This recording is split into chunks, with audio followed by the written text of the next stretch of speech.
Usually for my Megadrive videos I would hook up the capture device and do it all that way. But upstairs in the office, aka game room, it's just a mess, so I'm downstairs pointing the camera at the TV, playing a bit of Outrun 2019. Which was released in 1993. I was just going to say I doubt it was released in 2019 because it's only 2014. So we go easy. So yes, I'm not sure whether this is officially a sort of sequel. Yeah, classic, lots of A's. I'm guessing it's officially licensed sort of sequel to Outrun. Obviously a lot lesser known, it's got this futuristic vibe going on. Of course Outrun was famous for its Ferrari and all that shit, trying to impress you slagging the seat.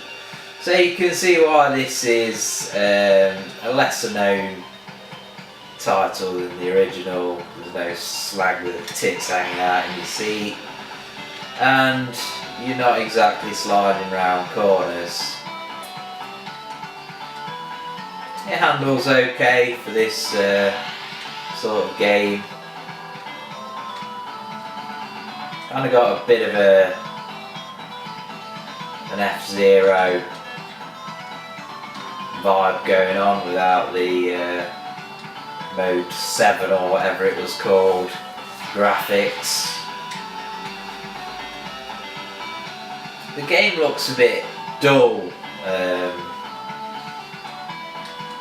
compared to the original Outrun, really.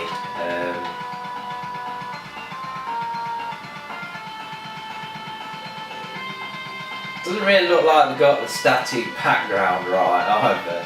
Doesn't really fit in with the track. You've just got like the road, and then you've got like a random bridge sticking out that never gets closer. And now we're racing through Chernobyl, home of the nuclear disaster, and driving on the grass doesn't seem to slow you down too much. Maybe we're not actually driving on the road, we're hovering above it. Wow, look, what the fuck? Okay, we just went across field, so that's weird. Music, it's not amazing, but the tones don't burst your eardrums like some Megadrive games can. Well, it's definitely not up there with Sega's classic games.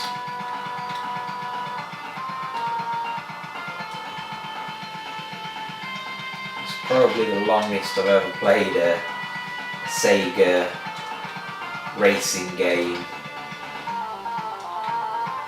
without running out of time, so thumbs up in that regard. Do find some of these racing games overly hard, but I guess that's just because they had to ramp up the difficulty with the memory limitations of the cartridges and the hardware at the time. This game does actually seem longer than Sega Rally though, on the old Saturn. And another background pops up. I do not think what we need to do is make the background creep up, you know, slowly, as if it's coming in on the horizon, rather than just slide it straight into view, and then it just looks ridiculously static compared to the track.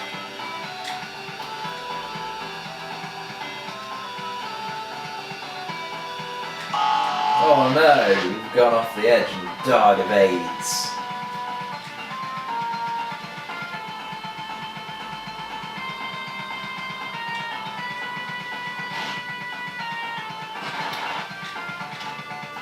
If you like this sort of thing, you'll have probably checked out Monaco GP Hang On. Definitely games that seem to provide more of a challenge than this. This is worth picking up. I mean, I got it for a couple of quid boxed, and a couple of quid for any game, even a sports game, and it, you know, boxed with a manual, you can't complain at that.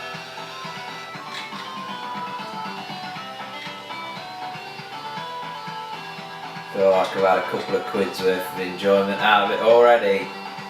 I'll put it back on the shelf and never play it again, which is probably what will happen. I'll be happy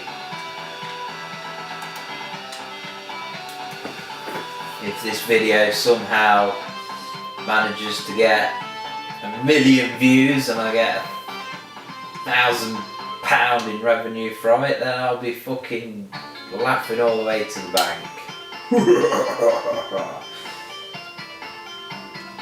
So that was stage 1. Oh, there's more than one stage, so that's different. Wasn't expecting that. So this has got turbo. Is it like a turbo that you can activate, or does it come on when you get out of the tunnel automatically?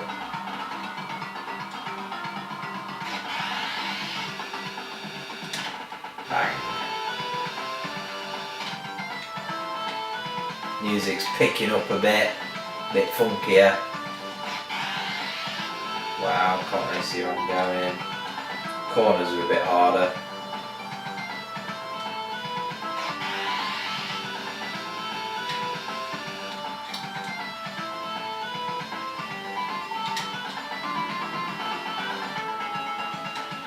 I wouldn't mind owning this when I had my Megadrive back in the day.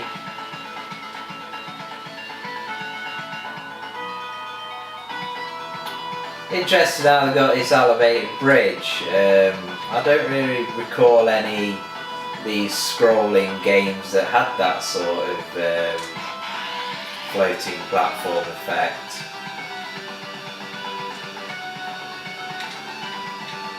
Quite a bit of bloody traffic on this level. Yeah, I think they definitely tried to go with an F-Zero vibe, especially with the bits where you kind of jumping across sort of patches of landscape that would otherwise slow you down.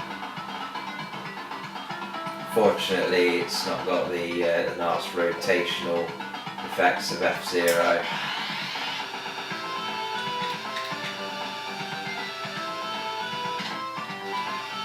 Whilst the game's not really that vibrant, it does seem to be kind of trying to go through the whole Megadrive colour palette and use every colour.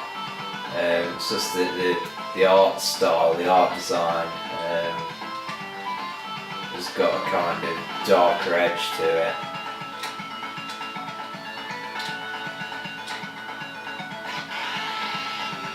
You hit that turbo bitch.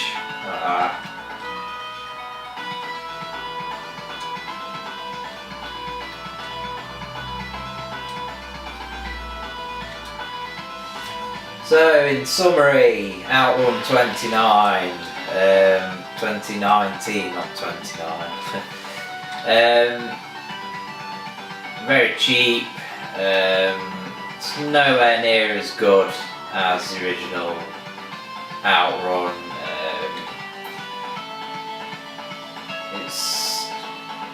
If you look at it as not being an Outrun game, if it was just called Racer 2019, you'd think it was a pretty solid game. But it has a lot to live up to with Outrun in the title. But it is a solid game. It's not difficult. There is quite a bit of variety in the landscapes. The graphics. Okay for this sort of scrolling game. It's got some effects that I've not seen in Megadrive games before, but the backgrounds, the actual backdrops, could have done with a bit more intricacy. You know, it's just sat there, there's no scaling on it, and the sound isn't classic Sega, but it's definitely solid. So overall, I'd recommend picking it up if you're kind of looking for something that's in between Outrun and F-Zero, but not necessarily up to the same sort of high standard.